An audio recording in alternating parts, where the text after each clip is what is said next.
Estamos ya de regreso en esta transmisión especial de pie de página por el Día Internacional de la Mujer Trabajadora. Insisto, lo voy a decir todo el día porque tenemos que recuperar esa reivindicación, ¿no? No nada más es por ser mujeres, ¿no? Es por una lucha por tener igualdad de derechos y de acceso a muchas cosas. Y ahorita que ya Alina se nos fue a la marcha, tenemos acá a 3 invitadas que están presencialmente y estoy súper feliz, de verdad súper feliz de tenerlas porque son maravillosas mujeres. Emanuela Borsaquialo, que es nuestra asesora de cabecera para todas las cosas de feminismo. ¿Cómo le hacemos? ¿Cómo lo enfocamos? Bueno, el cerebro detrás de Mujeres ante la Guerra, de Ya no somos las mismas y todos nuestros proyectos de cómo se cruza el tema de la violencia con las mujeres. Está Nélida Reyes. Nélida es trabajadora desde hace, ¿cuántos? ¿39 años? 39 años y 3 meses en el metro, miren, y que se conoce todas las cosas. Además, ella encabezó una huelga de hambre, la única que ha habido con resultados efectivos, la única protesta de la disidencia del sindicato del metro con resultados efectivos, las reinstalaron hace como 89. Y pues, ¿no? La madrina de la red, Nacheli Ramírez, que es presidenta de la Comisión de Derechos Humanos de la Ciudad de México, la que nos dio los primeros talleres de cobertura de género cuando trabajamos con ella en Juárez, Hazlo por Juárez, y que además tiene como 30 y cuántos años organizando cada año. Hay más, sí, como 30, del 89 para acá. Como 30 y tantos años organizando cada año una cena deliciosa para un montón de mujeres, que su casa se llena de mujeres y cenamos y platicamos y conversamos. Entonces, estamos aquí muy contentas. Les voy a dejar para que cada que alguien ahorita vaya a contestar, lo tienen que encender y apagar, porque ya saben que aquí es un poco artesanal el asunto. Familiar y casero. Entonces, pues una reflexión inicial de qué nos significa a cada una en distintos contextos el 8 de marzo. Vale, dieron todas las vueltas hacia mí. Yo esperaba que contestaban antes ellas. El 8 de marzo para mí es un renacimiento. Es un renacimiento cada vez que bajo por la calle y cada vez me llevo en mi mochila más luchas, ¿no? Por ejemplo, me acuerdo el primer reportaje que fue escrito en 1979 sobre la trabajadora del metro que empezaron su huelga. Un reportaje maravilloso publicado por la primera revista feminista latinoamericana que se estaba publicando aquí en Ciudad de México, que se llamaba FEM. Y en FEM, ¿cuántas hemos aprendido leyendo sus luchas, ¿no? Cuánto hemos aprendido qué significaba no poder ir al baño, hasta cuándo no te lo permitían. Entonces, para mí, bajar el 8 de marzo, yo esta noche estaba muy emocionada, lo confieso, porque decía, no quiero llegar en retraso, quiero estar con todas desde el primer momento. Y antes de llegar aquí fue fundamental pasar por las compañeras que ya están en la glorieta de las mujeres haciendo una limpia colectiva de sanación al lugar y también entre nosotras. Muchas gracias.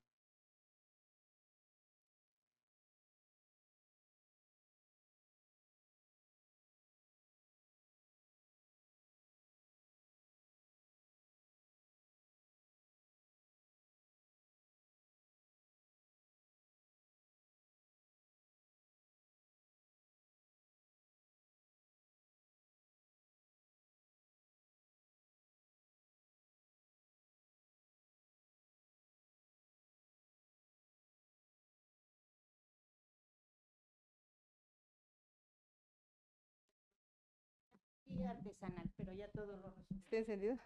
Y lo importante de la lucha es que se visibilice toda esa violencia, porque en Taquilla es un lugar muy sensible. Las trabajadoras de taquilla del metro son la cara del sistema, es la primer cara que ven cuando todo el mundo accesa al metro.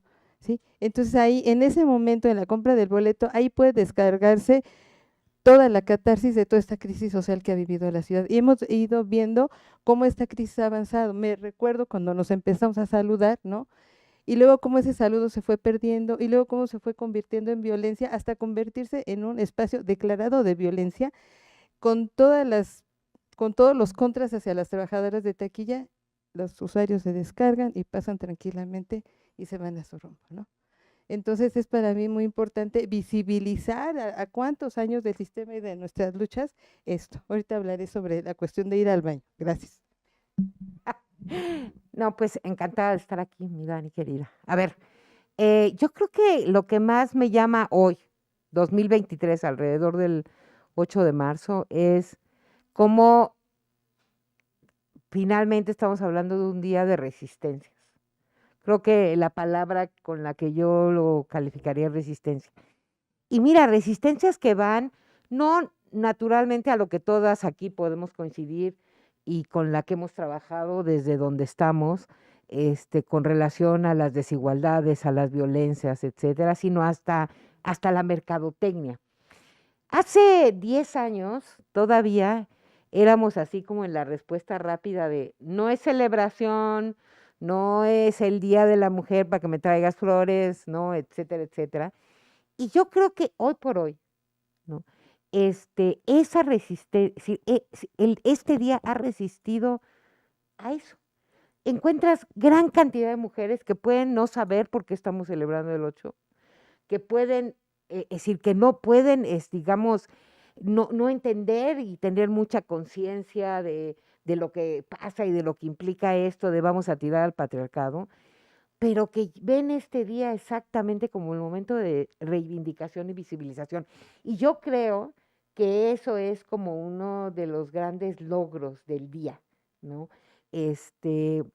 Que finalmente no conjuga y trae y atrae básicamente lo que es, y es a las mujeres que por diferentes razones y naturalmente en diferentes circunstancias siempre van a estar, digamos, en la mira de estereotipos y conductas y prácticas patriarcales que nos tocan a todas, ¿no? Que nos tocan a todas. Naturalmente desigual.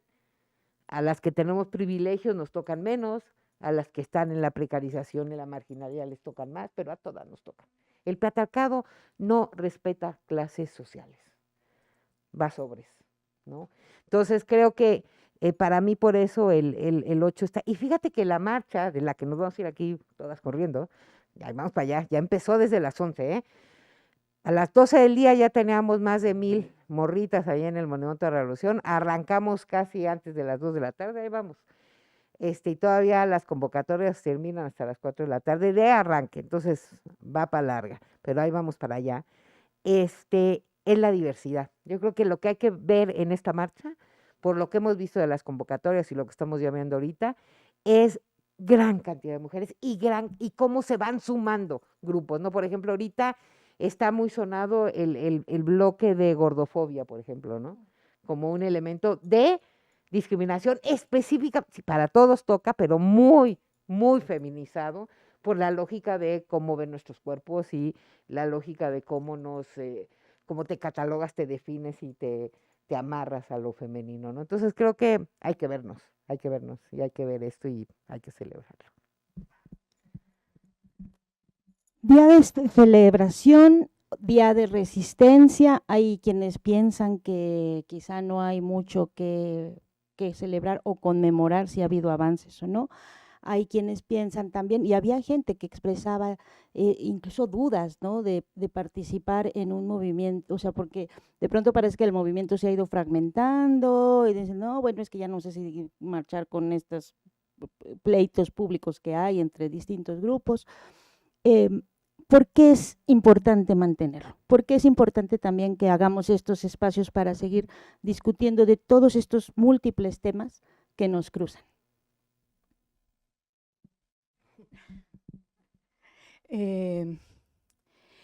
Fragmentación, ¿no? Retomo esta palabra. en el último periodo, ¿no? Se dice que el movimiento está fragmentado, se dice que la marcha del 8M, visto que parte desde diferentes puntos de la ciudad, es una marcha fragmentada, polarizada. Sinceramente no estoy absolutamente de acuerdo con eso, nel sentido que el movimiento, los feminismos mexicanos, latinoamericanos y no solo, siempre estuvieron diversos, siempre fueron múltiples, siempre cada uno fue la expresión de una reivindicación. Yo creo que en todos estos años, y hemos luchado un montón cada una desde su trinchera, estuvimos ocupando el territorio. Yo más que fragmentación, yo veo solo constelaciones de grupos feministas que ahora parten desde diferentes lugares de la ciudad y hacen revivir por cada lado el 8M como un espacio diverso donde pero cabemos todas. Podemos ser o no trans incluyente o qué sé yo, no incluyente, eso creo que hoy tenemos que hacer un paso más adelante. Tenemos que ver que todas estamos en las plazas y probablemente nos ayudaría mucho volver a la pregunta sobre el dolor de los cuerpos. En el sentido que nos sentimos convocadas a partir del por qué estamos sufriendo así tanto, a partir del dolor de los cuerpos, pero no sé si mis compañeras están de acuerdo. Sí, yo creo que es fundamental conocer estas vivencias que hemos tenido. Yo me pregunto, y les pregunto a mucha gente, ¿ustedes sabían que todo esto pasa en taquilla? Taquilla que yo creo que es el sector más olvidado y también el que ha tenido una condición más marginal. Nuestra lucha empezó cuando nosotros decidimos ponerle un alto al hecho de pedir permiso para ir al baño, que era lo que hacían los nazis con los judíos en los campos de concentración. Entonces, cuando tuvimos conciencia de esa situación, nuestra primer lucha fue esa, ¿no? Y hacia afuera, ¿quién lo sabía? ¿Quién lo sabe incluso? Y en nuestras áreas, claro, en el metro, siempre se ha dicho, taquilla es el área más marginada, la que tiene mucho menos derechos. Y salir hacia afuera creo que nos hace falta mucho, y yo me reconozco en todos los sectores, menos en los transfóbicos, por supuesto, y en las TERF, por supuesto que ahí no me reconozco, pero sí me reconozco, ¿no?, en todas las luchas, y reconozco este dolor, dolor del cuerpo, este dolor de la lucha que nos ha costado mucho, porque la resistencia es eso, es resistir y además no perder la esperanza. Yo creo que eso es lo más importante, reconocer entre todos los sectores, y a pesar de lo que el dolor y la marginación que nos implica, no perder la esperanza en que un día este país va a ser nuestro.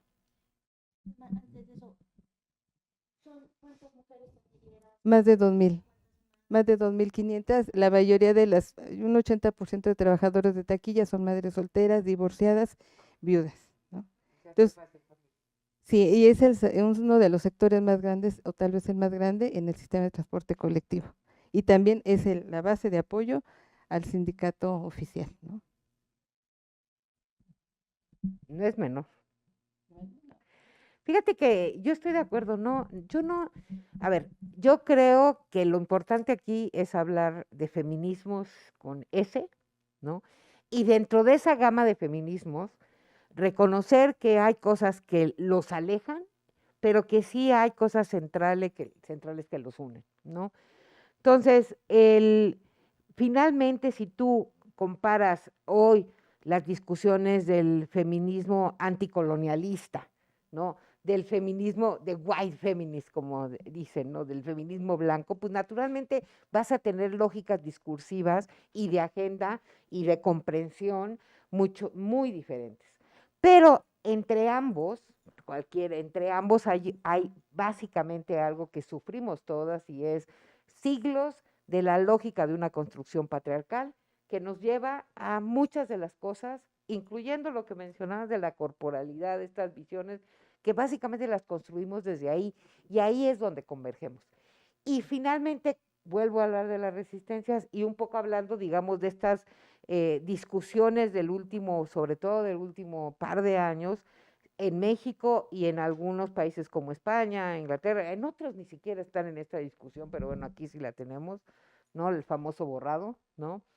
Y decir, pues mira, el 8 no lo tocaste, porque aquí vamos a incluir. Y si no quieres eso, pues ya te vas a ir al 11 a marchar. No sé qué van a marchar el 11, pero bueno, pues que les vaya muy bien, ¿no? Pero no es el 8, al 8, ahora sí que dirían, al 8 no lo toca. Eso sí es una cosa que me parece muy bien, porque además es esto, ¿no? Los espacios sí los dejamos, si se los deja, pues se llenan, ¿no? Y se llenan de los otros discursos.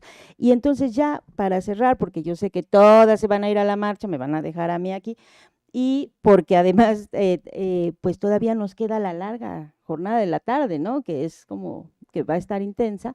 Quiero hablar de eso, las narrativas, ¿no? ¿Cómo se narra? ¿Cómo contamos estas cosas? ¿Cómo se están contando?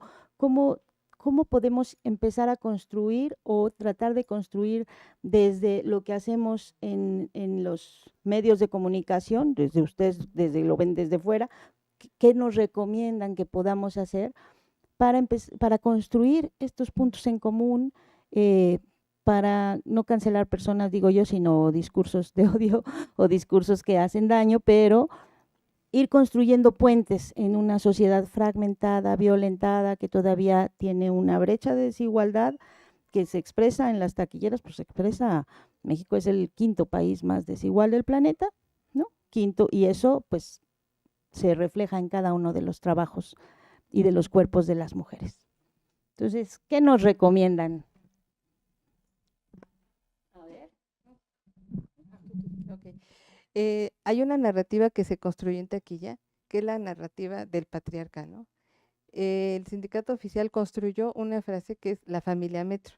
Y claro, pues le acomodó perfectamente hasta ahora, porque la familia, nosotros decíamos al principio, claro, pues es que son las mujeres, son las taquilleras que están casadas con transportación, con vías material rodante. No, la familia donde el patriarca es el titular de las condiciones generales de trabajo. Y de ahí permeó a todas las trabajadoras.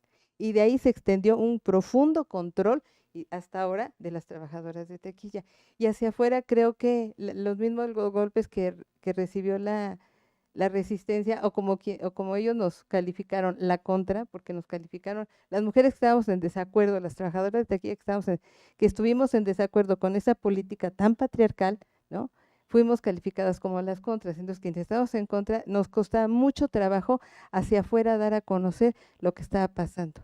Y era muy común ir a una fiesta, ay, tú eres trabajadora de taquilla, oye, ¿por qué siempre están hablando por teléfono? Porque el teléfono se convirtió en nuestra catarsis discursiva para salir a flote el día a día de esa violencia que se veía reflejada en taquilla.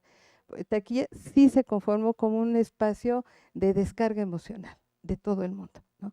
Entonces, primero romper ahí, y venía también este discurso de las supervisoras de, es que te enganchas. Y además nos responsabilizaban de la bronca social, de la crisis social, a las trabajadoras de taquilla, porque, ¿por qué te enganchas? No te enganchas, por favor. Un paquete tiene 200 tiras de 5 boletos, son 1000 boletos. Entonces, si hay trabajadores que venden más de 15,000 boletos, imagínense a cuánta gente atienden. Entonces, ¿qué energía, qué hígado tendríamos que tener, qué corazón tendríamos que tener para tener toda ecuanimidad y no engancharse con los problemas? Claro que no, tenemos que tener un psicólogo casi por línea, ¿no? Entonces, mientras no se conozca toda esta violencia, pues va a seguir esta condición, ¿no?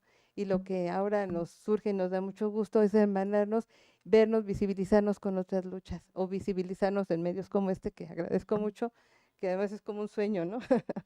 Es como un sueño poder hablar, porque además la gente lo considera, es que son emocionales, son subjetivas, es violencia y nos atraviesa la violencia. Y no queremos vivir, no queremos que nos toleren, queremos vivir en una ciudad de respeto. Y sí se hizo en un momento dado, sí hubo difusión a través de audios en el sistema de lleva cambio, usuario, no insultes a la trabajadora, pero fue un momento muy corto cuando estaba, ay, se me fue su nombre, porque se me fue el nombre del funcionario. Sí hubo esta posibilidad de que tuviéramos más oído, pero bueno, a taquilla le falta ser visibilizada por esta ciudad y por más mujeres, y agradezco mucho a FEM, ¿no? A Marta Lamas también, que nos dio mucho apoyo en esta dinámica.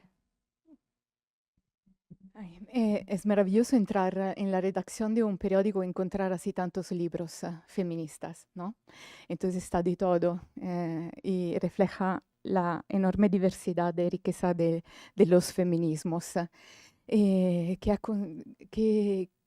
seguiría haciendo, escuchando también las que no entiendo y las que no me gustaría escuchar para entender lo que está pasando, porque para entender lo que está pasando es importante también escuchar las que no incluiría en la narrativa o que no me gustaría, con la que no me gustaría echarme una chela, por ejemplo. Pero creo que es importante escucharlas para entender lo que está pasando, porque son muchas mis estudiantes de 17, 18, 20 años que de repente, en lugar de incluir, excluyen. Entonces, tengo que estar allá a escuchar y no alejarme de ellas.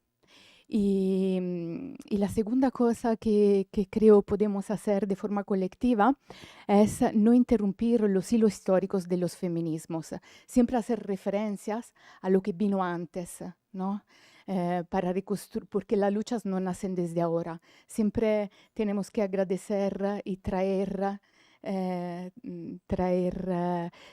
instrumentos que llegaron desde nuestras ancestras y no solo. Entonces, muchas gracias. Sí, yo creo que tienen mucho que hacer. Mucho que hacer porque concuerdo que no, si los logros no han sido lineales, ni lo serán, ¿no?